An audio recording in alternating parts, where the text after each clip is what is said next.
You've seen them. The person who walks into a room and says nothing, yet everyone turns. They don't raise their voice. They don't demand attention. They don't list their achievements or explain why they matter. But somehow the room shifts around them. And then there's you, working hard, proving yourself, explaining your value over and over again. Yet somehow, the more you try, the less it seems to work. Here's the painful truth most people never realize. Respect doesn't come to those who chase it. It comes to those who stop chasing and start becoming. The Stoics understood this 2,000 years ago. Marcus Aurelius wrote, "Waste no more time arguing about what a good man should be. Be one. Not prove, not demand, not explain. Just be." Today, I'm going to show you 7 silent behaviors that command respect without saying a word. Not tricks, not performances. Just ways of being that make people naturally gravitate toward you. Behavior number 5 is the one most people get completely backwards, and it's the reason they push respect away instead of attracting it. By the end of this video, you'll know how to earn respect by commanding nothing and becoming everything.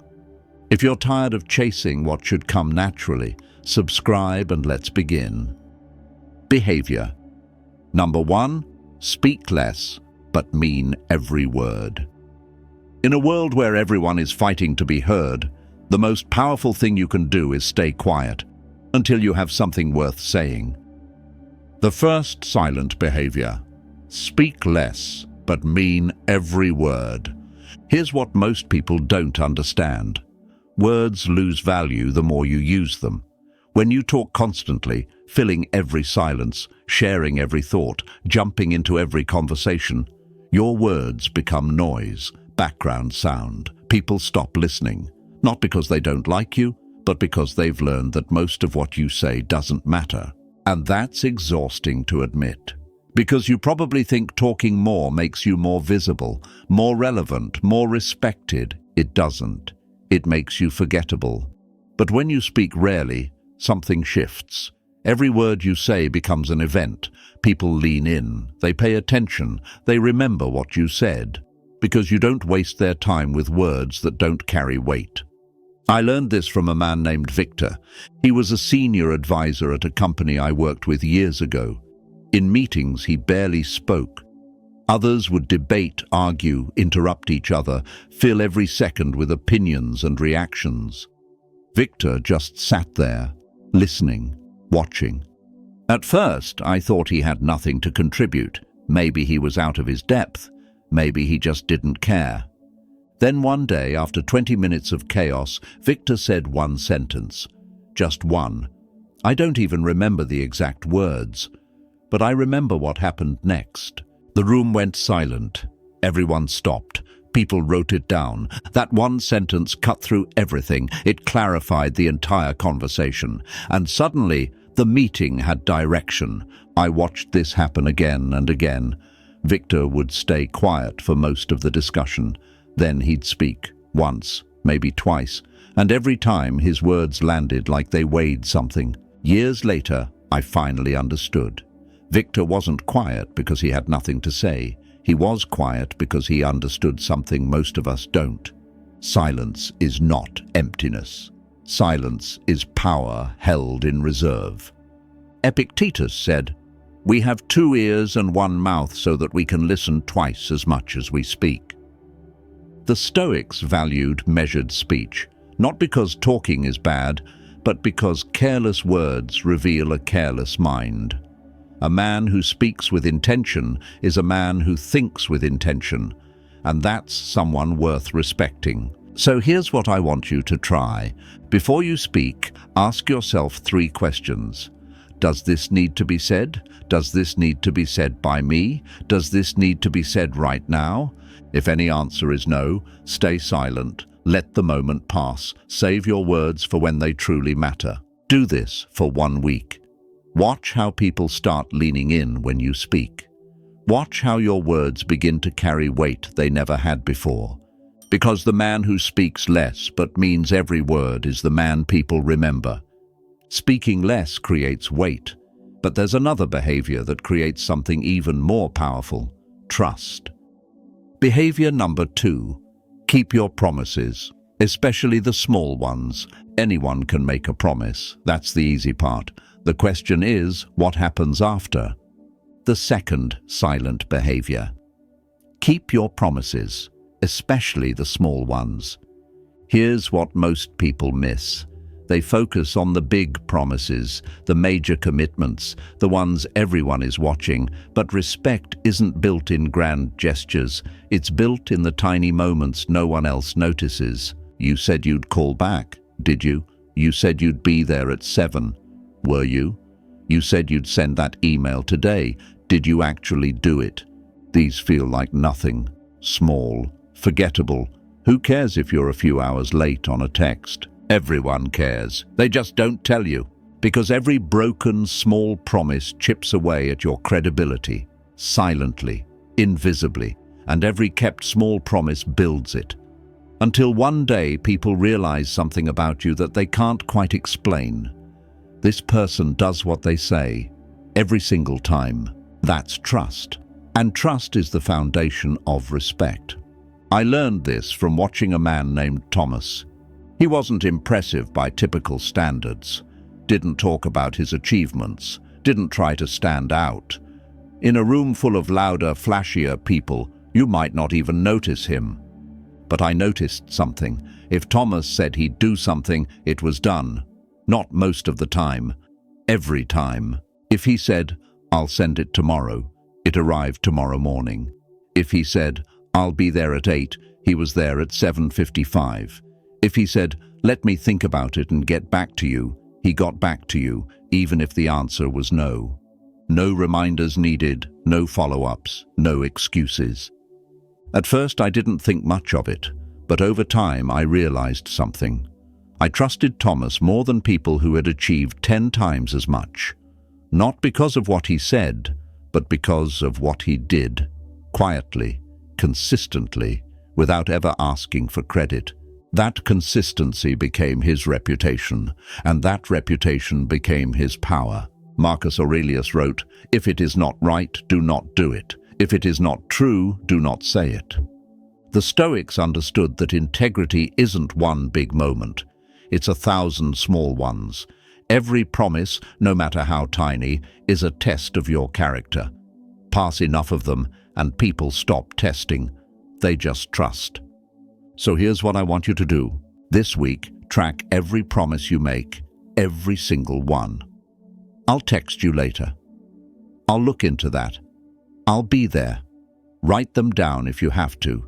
Then keep every single one, not most, all. If you can't keep it, don't promise it. Say "I'll try" instead of "I will," or say nothing at all. But if the words leave your mouth as a promise, treat it as sacred. Because that's how trust is built. One small kept promise at a time. If you've learned that small promises kept mean more than big words spoken, drop "My word is my bond" in the comments. Let that be your reminder every time you give your word. Keeping promises builds trust. But there's a behavior that shows something even more powerful: who you become when everything falls apart. Behavior number 3. Stay calm when others lose control. Chaos reveals character. When everything falls apart, most people fall apart with it. They panic, they blame, they spiral, but a few don't. And those are the ones everyone remembers. The third silent behavior: stay calm when others lose control. Here's why this matters more than you think. When crisis hits, people don't look for the smartest person in the room. They don't look for the loudest. They look for the calmest, the one who isn't shaking, the one who isn't adding more noise to the chaos. Because calmness signals something words never can. It says, this person is not ruled by the situation. This person rules themselves. And self-mastery, real self-mastery, is the rarest form of power. Think about it. When you're panicking and someone next to you stays completely still, what happens? You calm down. You start thinking again. You look to them for direction, even if they haven't said a word. That's the silent authority of calmness. No title required, no explanation needed, just presence. I saw this happen during a crisis at a company I worked with years ago. Bad news hit. A major client was pulling out. The whole team spiraled. People raised their voices, pointed fingers, started panicking about what would happen next. The room felt like it was spinning, but one man, named Daniel, stayed completely still. He didn't yell, didn't blame anyone, didn't add to the noise. He just sat there, watching everyone burn through their panic. Then, after a few minutes, he spoke, quietly. One question: what do we know for certain right now? That was it. No drama, no speech, just one calm question. And something shifted. People stopped spinning, started thinking. Within an hour, there was a plan. Within a week, they'd found a new client. Daniel didn't take charge by demanding it. He took charge by being the only person in control of himself. And when you're the only one standing still in a room full of chaos, people follow you, without you ever asking them to. Marcus Aurelius wrote, "You have power over your mind, not outside events. Realize this, and you will find strength." The Stoics trained themselves for exactly these moments, not to become emotionless, but to become unshakable. They understood that reacting emotionally to every crisis is a form of slavery. True freedom is choosing your response, no matter what happens around you. So here's what I want you to practice. Next time chaos hits, at work, at home, anywhere, do one thing before you react. Pause. Take one breath. Ask yourself, what do I actually control right now? Then focus only on that. Let others panic. Let them spin. You stay still. You don't have to have the answers. You just have to have yourself. That stillness becomes your authority. That calm becomes your command. Calmness shows self-control, but there's a behavior that shows something even rarer: security. The ability to celebrate others without feeling threatened. Behavior number 4, celebrate others without feeling threatened. Most people can't genuinely celebrate someone else's success. They smile on the outside. They say congratulations. But inside, something twists, something tightens, and even though they try to hide it, everyone can feel it. The 4th silent behavior: celebrate others without feeling threatened. Here's the truth about jealousy. It's obvious. You might think you're hiding it well. You might think your forced smile looks real, but people sense it. The half compliment, the quick change of subject, the way your energy shifts when someone else gets praised. It screams one thing: insecurity. But when you can genuinely celebrate someone else's win, when their success doesn't make you feel smaller, you reveal something rare. You show that your sense of worth doesn't depend on being better than everyone around you. You're secure in who you are, and security is magnetic. I watched this play out in real time at a company I used to work for. 2 people were competing for the same promotion. When the announcement came, a woman named Sarah got it. She deserved it. But the other candidate, I won't name him, couldn't handle it. He could barely look at her, made passive comments in meetings, found small ways to undermine her, never said anything directly, just subtle jabs that everyone noticed but no one addressed. He thought he was being clever. He thought no one could tell. Everyone could tell. But here's what I remember most. There was a 3rd person, named Michael. He wasn't even in the running. The promotion had nothing to do with him. But when Sarah got it, he was the first to congratulate her. Publicly, genuinely, no hesitation. He didn't make it about himself. Didn't add, "I'm happy for you," but just pure acknowledgement of her achievement. People noticed, not because it was dramatic, but because it was rare. A year later, Michael got promoted too. Not because he played politics, because people saw something in him. A man secure enough to lift others. A man whose success didn't depend on others failing. That's leadership. And that's what gets remembered. Seneca wrote, "It is not the man who has too little, but the man who craves more. That is poor." The Stoics understood that comparison is a trap. Someone else's success doesn't take anything from you. Their win is not your loss. A man who truly knows his own worth doesn't need to tear others down or feel threatened when they rise. So here's what I want you to try. This week, find someone who achieved something you wanted. Maybe they got the job, the recognition, the result you were hoping for. Instead of avoiding them, go to them, congratulate them, mean it. Ask what they learned. Celebrate them like you would want to be celebrated. Watch how it changes how people see you. And more importantly, watch how it changes how you see yourself. If this video is shifting how you see respect, hit like and subscribe. We're building something here. Celebrating others shows security. But there's a behavior that most people get completely backwards, one that actually pushes respect away. Behavior. Number 5. Never explain your worth. Let your actions speak. This is the one I mentioned at the beginning. The behavior most people get completely backwards. The one that, when reversed, actually destroys the respect you're trying to build. The 5th silent behavior. Never explain your worth. Let your actions speak. Here's the paradox nobody tells you. The more you explain how valuable you are, the less valuable you appear. The more you list your achievements, the more desperate you seem. The more you demand recognition, the less you receive. Why? Because confident people don't explain, they don't justify, they don't need you to understand their worth, because they already know it themselves. Think about a lion. Does it announce itself before entering? Does it explain why it deserves attention? No, it just walks in, and everything shifts. That's the energy of someone who doesn't need validation, and that's what commands respect. I used to work with someone who did the opposite. Every meeting, he found a way to mention his past successes.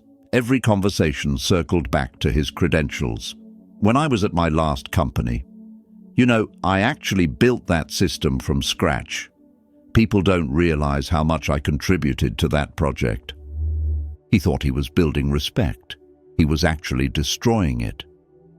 People rolled their eyes when he spoke.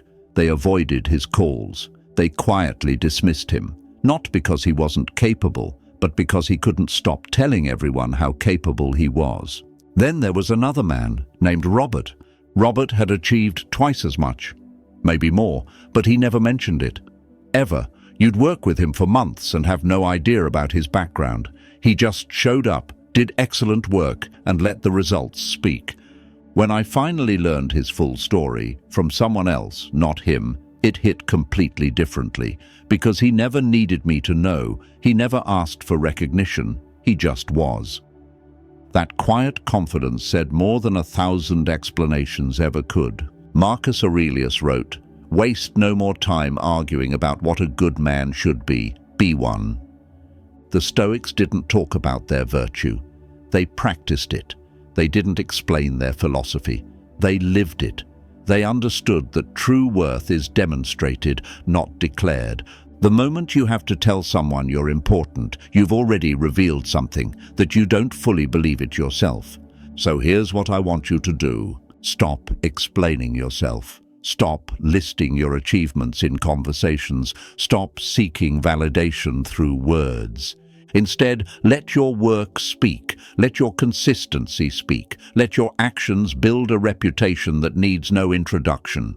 When someone asks about your accomplishments, give the short version. Then change the subject. Ask about them instead. Mystery builds respect. Over-explanation destroys it. The man who needs to tell you he's powerful isn't. The man who says nothing and lets his presence do the talking, that's the one you remember. Letting actions speak shows confidence.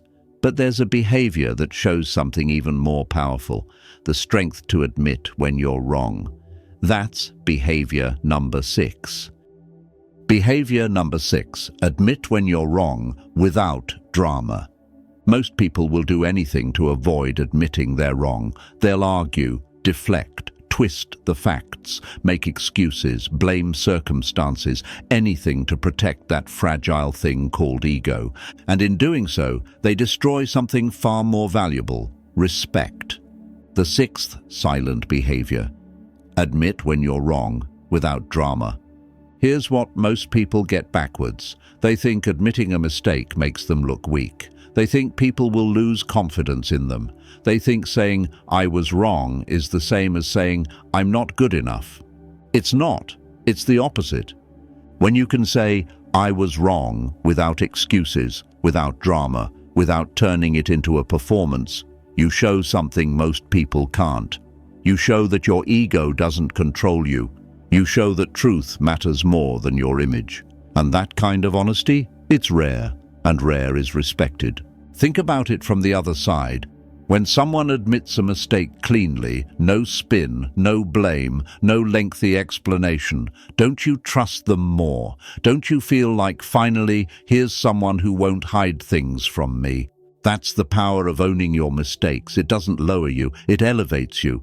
I watched a CEO named James demonstrate this in a way I'll never forget. He'd made a bad call on a major decision. Everyone knew it. The numbers were clear. The team was waiting to see how he'd handle it. Would he spin it? Shift the blame? Pretend the data was misleading? Instead, he stood up in front of the entire company and said this: "I got this wrong. Here's what I should have done differently, and here's what we're doing now to fix it." That was it. No lengthy justification, no finger-pointing, no protecting his image, just ownership, clean and complete. The room didn't lose respect for him. They gained it. Because in that moment, everyone realized, this is someone who cares more about truth than looking good. This is someone I can trust. His reputation didn't suffer. It grew. Because people don't follow perfect leaders. They follow honest ones. Marcus Aurelius wrote, "If anyone can show me that what I think or do is not right, I will gladly change. For I seek the truth, by which no one was ever truly harmed." The Stoics saw mistakes as opportunities, not threats. Every error is a chance to learn, to grow, to become better. But only if you can admit it first. A man who hides his mistakes is a man who repeats them. A man who owns them is a man who evolves. So here's what I want you to practice. Next time you're wrong, don't wait. Don't defend. Don't explain why it wasn't really your fault. Just say it. "I was wrong. Here's what I'm doing about it." Keep it short. Keep it clean. No drama, no performance, just truth. Watch how differently people look at you, not with less respect, with more, because you just proved something most people never prove. You answer to something higher than your ego.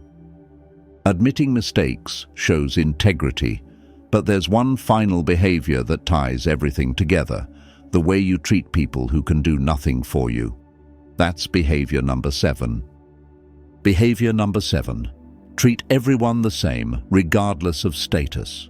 You can tell everything about a person by watching who they respect. Not who they say they respect, who they actually treat with dignity. The final silent behavior. Treat everyone the same, regardless of status. Here's what most people do without realizing it. They adjust themselves based on who they're talking to. They're polite to the boss, dismissive to the intern, charming to the client, rude to the waiter, attentive to the investor, invisible to the receptionist. They think no one notices. Everyone notices. And here's what it reveals. Their respect is transactional.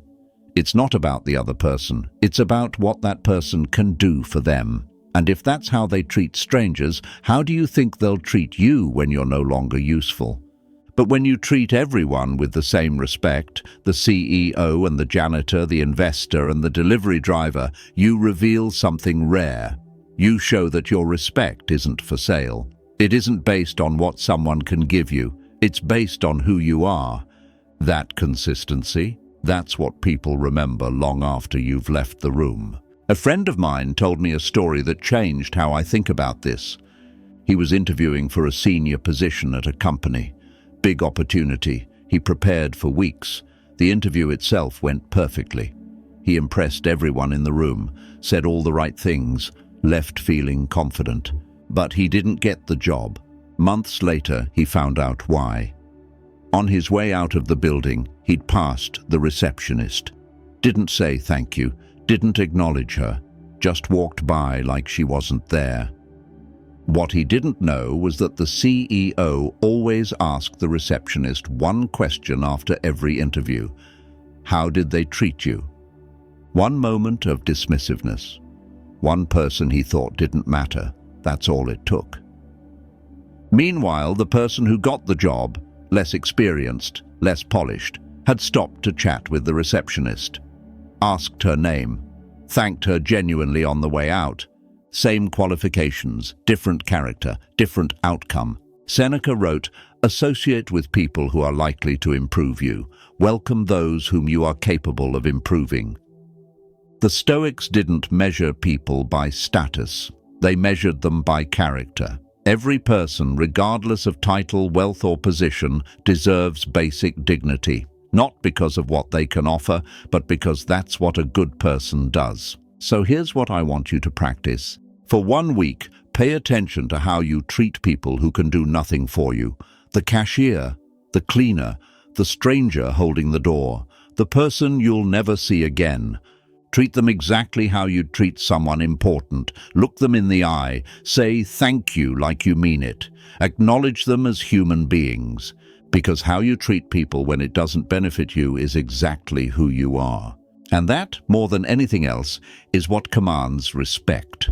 Not your title, not your achievements, not your words. Just who you are when no one's keeping score.